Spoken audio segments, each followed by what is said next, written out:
Good afternoon, everybody. Good afternoon. How are you? Good to see all of you. What we've witnessed President Trump accomplish over the last few days has been nothing short of remarkable. We are now 3.5 years into the war between Russia and Ukraine, a brutal conflict that has claimed hundreds of thousands of Russian and Ukrainian lives and cost trillions of dollars. The weakness and incompetence of Joe Biden foolishly allowed the killing to start in the first place.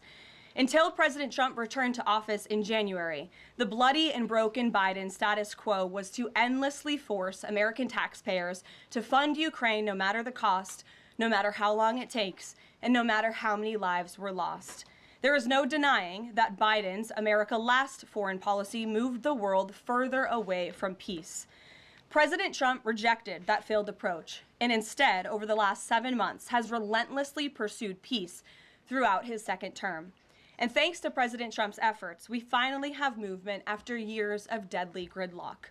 On Friday, as you all know, many of you were there, President Trump hosted Russian President Vladimir Putin in Anchorage, Alaska, for a bilateral meeting. This was the first time President Putin has been to the United States since 2015, and the first time he has met with an American president in years. President Putin publicly confirmed what President Trump has said all along. The war between Russia and Ukraine never would have started in the first place if President Trump were in office. This was always obvious to any person with a shred of common sense. Just look at what took place during the last 4 administrations. Under George W. Bush, Russia invaded Georgia. Under Barack Obama, Russia took Crimea. Under Joe Biden, Russia invaded Ukraine. But under President Trump, Russia did not invade nor take anything. President Trump is the only president this century, Republican or Democrat, who has held Russia in check and ensured peace in Europe. That's because Russia has always greatly respected President Trump and his peace through strength foreign policy approach. But overall, the bilateral talks in Alaska were very productive, and multiple key points were agreed to between the two leaders that truly opened up the door for Phase 2 discussions, which took place yesterday here at the White House. Within 48 hours of that meeting in Anchorage, I may add. As you all know, there were many European leaders here, as well as Ukrainian President Zelensky. They all traveled here to meet with President Trump to maintain the momentum and work toward a lasting peace.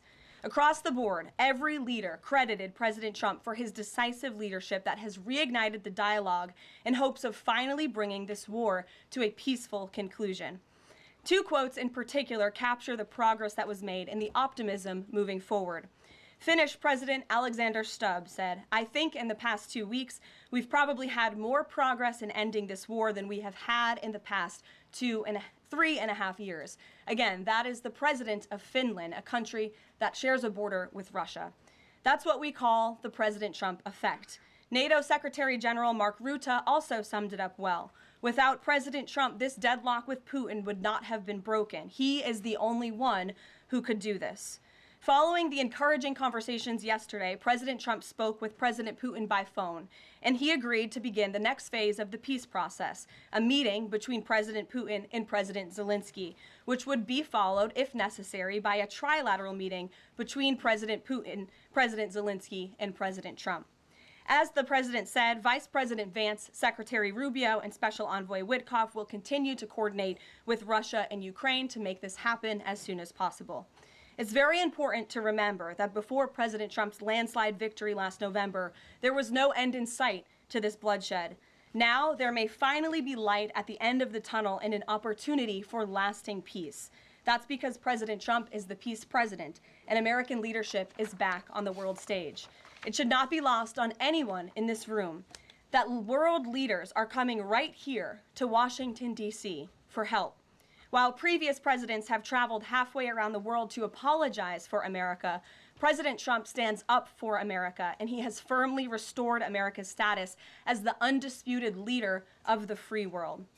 However, one thing that has absolutely not changed is the media's negative and downright false coverage of President Trump and his foreign policy accomplishments. From the beginning of this entire process, much of the left-wing media has been actively rooting against the President of the United States in the pursuit of peace.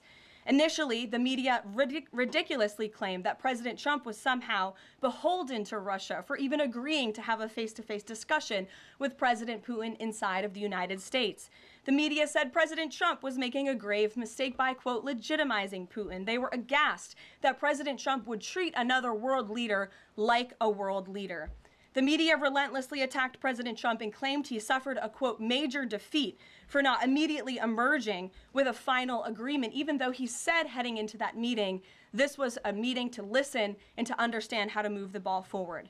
All weekend following those historic U.S.-Russia bilateral talks, we listened to clueless pundits on television trying but failing to claim that the president had failed.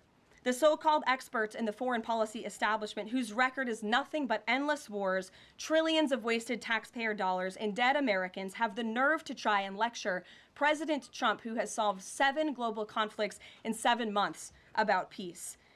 This is the same president, by the way, who brokered the Abraham Accords in his first term, on top of more than half a dozen other peace deals this year alone, as I just said.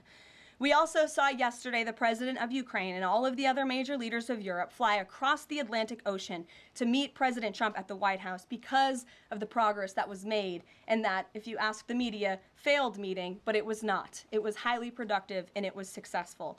This is why Americans' trust in the mass media is at a lowest point in more than 5 decades. Diplomacy is a delicate process, and instead of reporting the facts about what is happening here at this White House and what is happening between this president and other leaders around the world, many outlets in this room continue to try to actively undermine the president and sabotage the efforts towards peace. That is why I felt the need to set the record straight. In other news, on the home front, President Trump's efforts to make D.C. safe again are working. There have been a total of 465 arrests since the start of this operation on Thursday, August 7th. Last night, there were a total of 52 arrests, including the arrest of an illegal alien MS-13 gang member with convictions for DWI and drug possession. Thanks to President Trump's leadership and the outstanding work of both federal and local law enforcement, dangerous gang members like the one picked up last night will not be allowed on the streets of our nation's capital. Other arrests last night included assault with a deadly weapon for stabbing, parole violation for robbery, murder, outstanding warrant for attempted murder, assault on federal law enforcement officer, and felony assault. 4 more homeless encampments were also removed during yesterday's reporting period. To date, a total of 48 homeless encampments have been cleared in Washington, D.C. by multi-agency teams. MPD patrol units are actively working with city officials to locate and clear additional encampments and remove homeless residents off of Washington's streets. And despite fake narratives from the media, again, a significant number of the arrests have been in high-crime areas of D.C. In fact, nearly half of all of the non-illegal alien-related arrests have occurred in wards 7 and 8, the 2 wards that have the highest number of violent crime, as well as homicides and assaults with dangerous weapons last year. So while Democrats continue to coddle violent criminals, President Trump and this administration are focused on putting them behind bars and unapologetically standing up for the safety of law-abiding American citizens, and the White House will continue to provide all of you with the results of this operation in the days ahead. So with that, I will take your questions today. Here in our new media seat today, we have Jack Posobiec, who joined us in Anchorage, Alaska last week. Jack, thanks for being here. Why don't you kick us off? Karoline, thanks so much. So a couple of questions regarding the status of these peace talks. Obviously, we saw the President and President Putin there in Anchorage. We saw the world leaders here yesterday with this summit. We've heard phrases like coalition of the willing. We've also heard Article 5-like guarantees. When it comes to the security guarantees, what is the current status of that? I know the President earlier today mentioned boots on the ground would be UK, France, Germany possibly, but unequivocally said no U.S. troops on the ground, but U.S. coordination. Can you elaborate on that, and what would the red lines be? Sure. Well, you got to the heart of what I was going to say to all of you today on security guarantees, which is the President has definitively stated U.S. boots will not be on the ground in Ukraine, but we can certainly help in the coordination and perhaps provide other means of security guarantees to our European allies. The President understands security guarantees are crucially important to ensure a lasting peace, and he has directed his national security team to coordinate with our friends in Europe, and also to continue to cooperate and discuss these matters with Ukraine and Russia as well. Karoline, now, have the Russians responded at all? I know we spoke with President Putin last night. What has been their response? Because we've heard some reports from the Kremlin and others saying they're unequivocally against NATO troops on the ground. Well, look, the president continues to have these conversations with both leaders. Those conversations took place in Anchorage, Alaska, again yesterday with the Europeans and President Zelensky, and he has directed his team to come up with a framework for these security guarantees that can be acceptable to help ensure a lasting peace and end this war. And then just last question real quick on this. Regarding some of the funding, we're hearing questions about another round of weapon sales or possibly a round of U.S. purchases of Ukrainian drones. Will that money be funded by the U.S. taxpayers? Are we finally going to see an end to the U.S. taxpayer-funded, seemingly endless mandate for these foreign wars? Well, the president is very sensitive to the needs of the American taxpayer, and immediately upon entering office back in January, he made it very clear that we're not going to continue writing blank checks to fund a war very far away, which is why he came up with the very creative solution to have NATO purchase American weaponry, because it is the best in the world, and then to backfill the needs of the Ukrainian army and the Ukrainian people and their military. So that's the solution the president has came up with. We'll continue to see that forward. As for any additional sales, I'll have to defer you to the Department of Defense. Thanks so much. Thanks, Jack. Kelly. What has President Trump learned that tells him that Vladimir Putin would be willing to make a deal for him, for President Trump? Well, the president has learned a lot, which is part of the reason he opened up this dialogue. The previous administration, who oversaw the beginning of this war, refused to talk. And President Trump has always said, in order to learn, in order to move the ball forward with diplomacy and towards peace, you have to have open dialogue. And so that's why the president has had several conversations by phone and, of course, an in-person meeting last Friday with President Putin. He also has talked to President Zelensky dozens of times, had him here at the White House yesterday, and he's understanding what both sides want, what both sides are going to have to give up. And he has always said, in order to get a good deal, both sides are going to have to walk away a little bit unhappy. So he continues to learn a lot throughout these conversations, which is why we've seen progress from both sides. And I would also just add, when it comes to learning and moving the ball forward, look at how both Russia and Ukraine have actually talked directly for the first time in many years, thanks to the efforts of this president and this administration. Specifically for President Trump, though, what do you think Putin's motivation is to try to do something for President Trump, as opposed to just resolving the conflict? I think, as I just spoke to in my opening remarks, Kelly, Russia and all countries around this world actually respect the United States again, and the president is using the might of American strength to demand that respect from our allies, our friends, our adversaries all around the world. And we've seen that not just lead to progress with Russia and Ukraine, but also we've seen it in the closing of 7 global conflicts around the world as well. We've seen it with the release of hostages in Gaza. You've seen it with the end of the conflict between India and Pakistan, which could have resulted in a nuclear war if we had not had a president who believed in the strength and the leverage that comes with the job of being the President of the United States of America. Rachel. Thanks, Karoline. Heading into Alaska, a lot of the focus in the talk was on this trilateral meeting between these 3 leaders.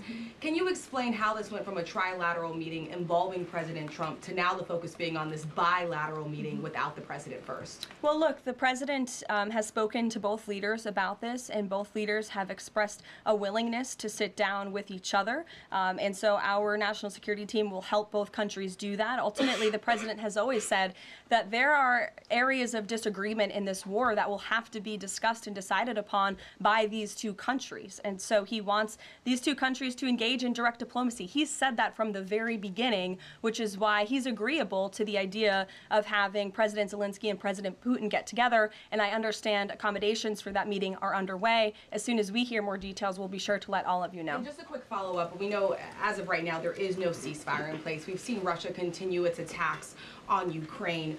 What indications is the president getting from Putin that he wants to have this meeting with Zelensky soon? Because he spoke to him directly yesterday. And he expressed that Haley, sooner rather than later. He spoke to that directly yesterday, and the president put that in his statement that he gave to all of you, the news media, knowing you'd be asking following that conversation in the effort of transparency. Haley. Hey, thanks, Karoline. You made clear no U.S. boots on the ground. Is the president considering U.S. boots in the air as a form of a security guarantee? Look, that was something the president mentioned on his interview this morning. It is an option and a possibility. I won't certainly rule out anything as far as military options that the president has at his disposal. I'll let him do that. I can tell you he's definitively ruled out boots on the ground.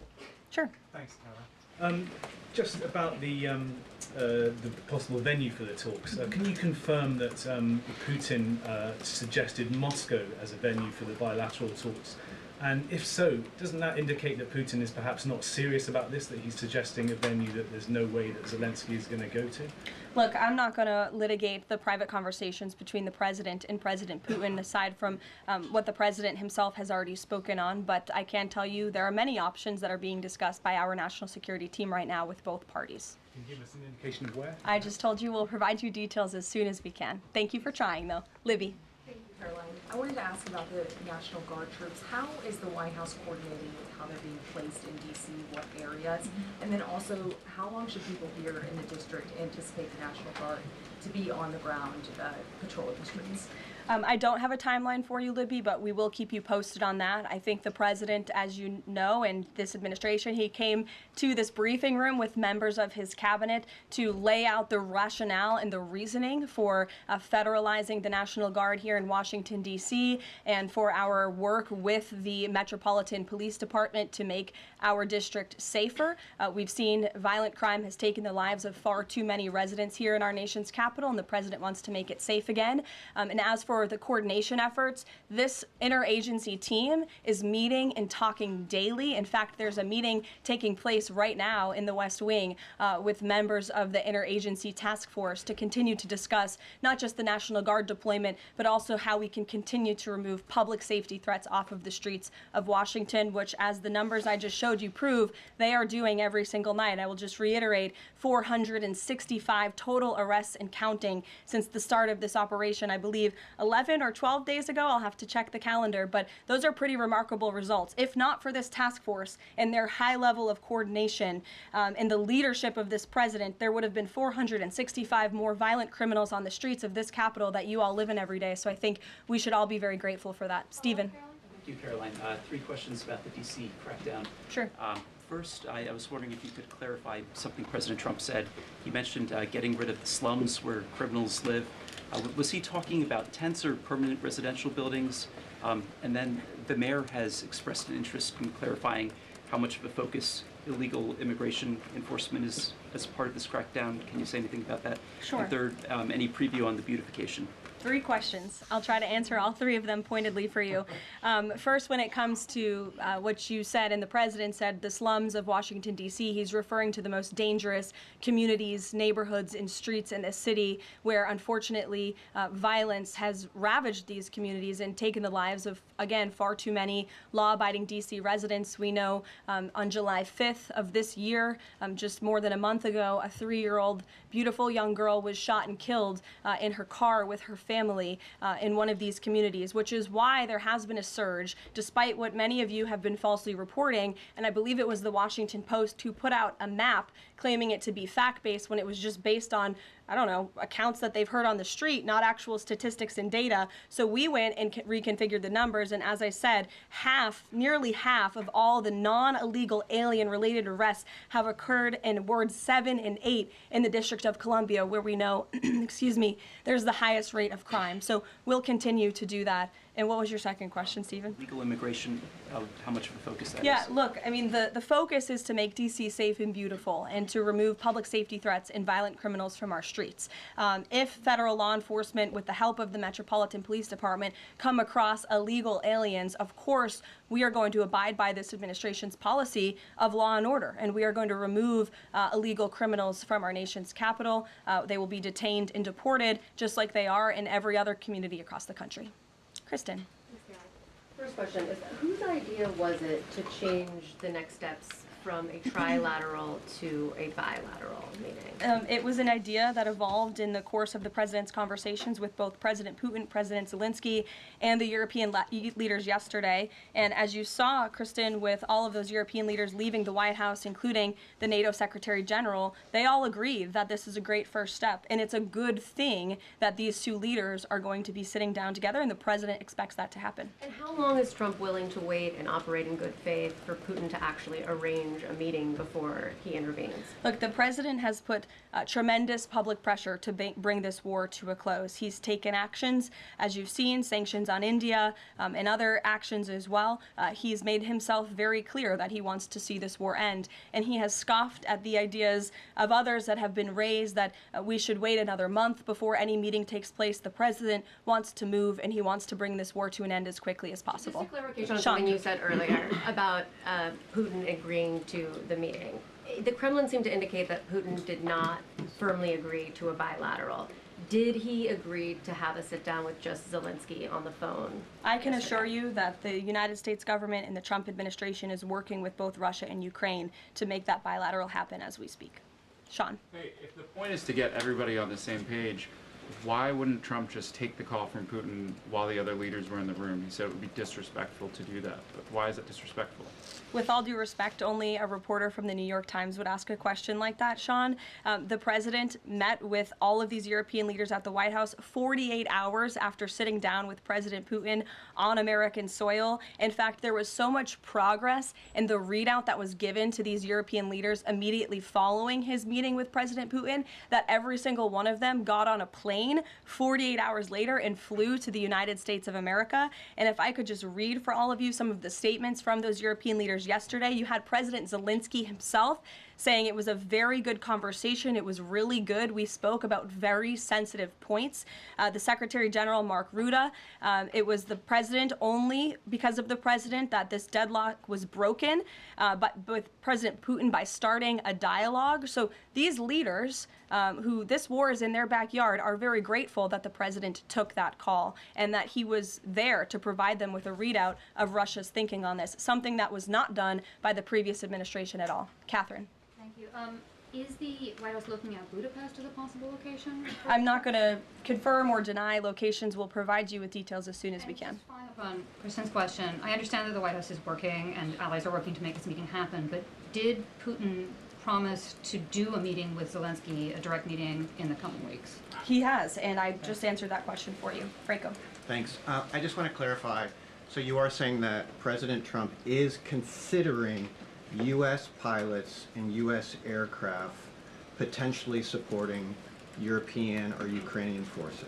The president spoke to that himself this morning when he called into Fox and Friends, and I would defer you to his answer. You can read it directly yourself. In addition, can I ask, no boots on the ground, Steve Witkoff's talking about Article 5-like security guarantees. Can you talk about what other Article 5-like security guarantees that are being considered if it's not boots on the ground? These are very sensitive diplomatic discussions that are currently taking place literally as we speak. So I will leave it to the national security team, and I'll leave it to the president to have those private discussions with these leaders as we try to bring this war to an end. And can I ask one Mary more? Margaret, go ahead. Thanks, Caroline. Two questions, if that's okay.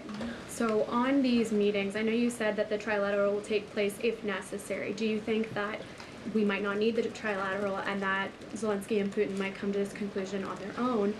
And then as a follow-up, I know the president said on Fox News this morning that he's partially seeking peace in order to get to heaven. Was he joking, or is there spiritual motivation behind his peace deals here? I think the president was serious. I think the president wants to get to heaven, as I hope we all do in this room as well. Annie. Thanks, Caroline. I'm just shifting gears to the Department of Justice for a minute. Can you walk us through why another deputy FBI director was named? Does Trump have any displeasure with how the FBI has been being run to date? And then I have a question about the antitrust division. No, Andrew Bailey is extremely qualified. As you know, he's been serving with honor as the Attorney General of Missouri, and he's been brought on as another set of very credible and experienced hands to work alongside the current Deputy Director, Dan Bongino, under the leadership of the Director, Kash Patel, and the Attorney General, Pam Bondi. And the FBI has been doing a tremendous job. We've seen their agents out on the streets as part of this interagency task force here in Washington. But the crime that they've been stopping here in Washington, they've been doing this for 7 months all across the country. In fact, there's been 19,000 arrests by the FBI nationwide. That's more than double last year in the same time period. Of those, 1,600 arrests were for violent crimes against children. 4,000 child victims have been rescued by this FBI under this current leadership. 1,000 arrests from investigations of foreign terrorist organizations. There's been 1,500 kilos of fentanyl seized. 6,300 kilos of meth have been seized. And 3 of the top 10 most wanted have been arrested so far. Not a single one of the individuals on the top 10 most wanted list were arrested under the previous administration. We've arrested 3 in 7 months. So when you're actually working and enforcing law and order, you need all hands on deck. And so we look forward to welcoming Andrew Bailey to this new post. Jackie. I have a quick question about Roger Alfred, who's a former DOJ official. He gave a speech in Aspen yesterday where he said that senior DOJ aides are cutting deals with favored lobbyists. I'm wondering if the president has any concerns at all with the way the antitrust division is working. I have no idea who that individual is. I don't know why he made those comments. I don't know what basis he's making those comments on. My instinct tells me it's not true, but we will definitely look into them and I'll get you a response. Thank you, Caroline. Jackie. Thanks, Caroline. Since the president often says that this war would not have started if he were in office, and True. and Putin confirmed that. It's true. Do you accept that as true? The Probably. European leaders do. Well, And President Putin himself said that, by the way. He did say that. The question I have, though, is what is the president going to do to ensure that these security guarantees last beyond him into the time when he is no longer president? And does that have to involve Congress at all? Well, he understands the need for that, which he spoke to yesterday. And what's he going to do? It's why he's engaging in so many talks and so many conversations with both sides of this war with our European allies. It's why on the way home from Anchorage, Alaska, very late at night, when I know many of you on the press plane were sleeping and many staff were sleeping, the president himself was still awake at 2 o'clock in the morning talking to European leaders and NATO about how we can ensure a lasting peace and bring this conflict to an end. He has expended an incredible amount of time, energy, and effort into bringing this war to an end, and he remains determined to do that. Also, can Go I ask ahead. you about the Go ahead. Thank you, Caroline. DC crime? Sure, Jake, and then to your right. All right. Thank you, Caroline. Which of the half dozen peace deals that the president's pulled off would you say he's the most proud of? And then I have another question. That's a good question, Jake. I'll leave that to the president to answer. I think he's proud of all of the peace deals that he's been able to achieve. You saw the president of Armenia and the head of Azerbaijan both at the White House just a couple of weeks ago. The president, I know, very much enjoyed spending time with them and helping to bring that conflict to an end. He very much enjoyed his time with leaders of Rwanda and the Democratic Republic of the Congo in the Oval Office, talking to them about bringing that decades-long war to an end. India and Pakistan. He used trade in a very powerful way as leverage to bring that conflict to an end. So I know he's very proud of all of these achievements, and I know he's very honored to serve as the President of the United States and to restore peace around this world. Go ahead. So you mentioned Armenia and Azerbaijan. That's a conflict that, I spent time in the Southern Caucasus covering that. And, a conflict of over 30 years, and he resolved it in just a couple of months. Mm-hmm. Are there other conflicts that the president's working on right now that are off the radar screen that we should be tracking? In fact, there are many. The State Department is always working around the clock under the leadership of Secretary Rubio and keeping the president apprised of conflicts that are bubbling up all over the world. But of course, as you all know, as we've talked a lot about in this briefing, he's spending a lot of time right now on ending this war in Russia-Ukraine, and of course the conflict in Israel and Gaza, which he wants to see come to a close as well. Sure, go ahead. So the president says that he's starting a movement to eliminate mail-in voting, but states administer elections, not federal federal authorities. So can you provide any more details about how the White House plans to eliminate that? The White House continues to work on this, and when Congress comes back to Washington, I'm sure there will be many discussions with our friends on Capitol Hill and also our friends in state legislatures across the country to ensure that we're protecting the integrity of the vote for the American people. And I think Republicans generally, and the president generally, wants to make it easier for Americans to vote and harder for people to cheat in our elections. And it's quite mind-boggling that the Democrat Party could stand in opposition to common sense. He wants to ensure election integrity. There were great efforts that were made in 2024. I won't get ahead of myself for Hatch Act reasons to get ahead for the next election, but I can assure you this is a priority for the president. Go ahead. If I could just follow up on your comments about Gaza. Sure. There was a ceasefire proposal put forward by both Qatar and Egypt. Hamas accepted it on Monday. Israel has yet to officially weigh in. I'm wondering if the U.S. was at all involved in it, if it's supportive of it, and whether or not the president believes Israel should accept it. I don't think it's a coincidence that Hamas accepted this proposal after the President of the United States posted a very strong statement about this conflict on Truth Social yesterday. I would refer you back to that statement. As for this proposal that Hamas has now accepted, the United States continues to discuss it, and I'll let the President weigh in on it definitively. You're welcome. Sure. Caroline, can you describe the president's perspective on taking a stake in Intel in exchange for federal grants? And is this are we expecting to see the White House make similar arrangements with other semiconductor companies and manufacturing companies? Well, the president, he's been very clear about the need to reshore manufacturing that's critical to our national and economic security. That is especially in regards to chips and semiconductors, which is why the president has initiated the Commerce Department to conduct a study on semiconductors, a Section 232 investigation, so we can ultimately implement tariffs. And it's why our export license requirements remain in place as well. As for this 10% government stake deal, the Department of Commerce continues to work on it. I know Secretary Lutnick is working on it and ironing out the details, but the president wants to put America's needs first, both from a national security and economic perspective. And it's a creative idea that has never been done before to ensure that we're both reshoring these critical supply chains while also gaining something of it for the American taxpayer. You're welcome. Emily. Thanks, Caroline. I wanted to ask about the 3 U.S. warships that are being sent to Venezuela, and there's 4,000 Marines on board. Are you looking at possibility of boots on the ground there? What I will say with respect to Venezuela, President Trump has been very clear and consistent. He's prepared to use every element of American power to stop drugs from flooding into our country and to bring those responsible to justice. The Maduro regime is not the legitimate government of Venezuela. It is a narco-terror cartel.